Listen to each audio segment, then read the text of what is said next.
High বন্ধুরা, কেমন আছো? দেখো আজকে একটা মিনি ব্লগ। এটা হচ্ছে আমার বোন, ওর আইব্রো ভাত হচ্ছে। তার সাথে দেখো আমার মেয়েও হচ্ছে আইব্রো ভাত খেয়ে নিচ্ছে। এটা দেখো কি হচ্ছে এই জিনিসগুলো, সেটাও খুব ভালো করে পর্যবেক্ষণ করছে। আর যেহেতু ওর রিচ খাবার খাওয়া বারণ, ও মনে মনে ভাবছে এত খাবার আমি যদি একটু পেতাম তো খুব ভালো হতো। আর এটা আমার বাবা নিশাকে আশীর্বাদ করছে। আমার বোনের নাম নিশা। রক্সিকে দেখো তার মধ্যে, ও একটু দেখে নিচ্ছে। আর সব থেকে ফেভারিট জিনিস হচ্ছে মিষ্টি ওর।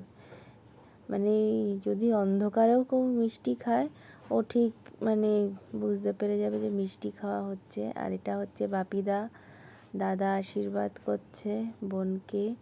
রক্সি সেটাও একটু পর্যবেক্ষণ করছে।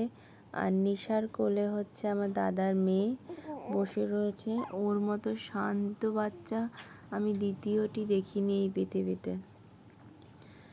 মানে এত শান্ত, এত শান্ত, মানে ওকে যা বলবো তাই শুনবে।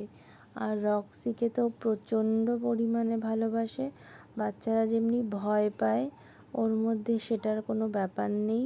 ও যে এত ভালোবাসে, মানে শুধু রক্সি বলে না, ওদের বাড়িতে ডোডো আছে, ও ডোডোকেও প্রচণ্ড ভালোবাসে। আর এটা হচ্ছে মা নিশাকে আশীর্বাদ করে শাড়ি দিল। দেখো এবার হচ্ছে গিয়ে ও নমস্কার করছে, রক্সি সেটাও দেখছে।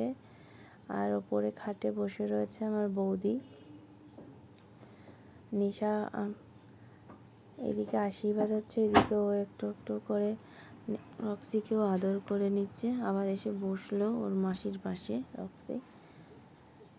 দেখো কি কাণ্ড করছে।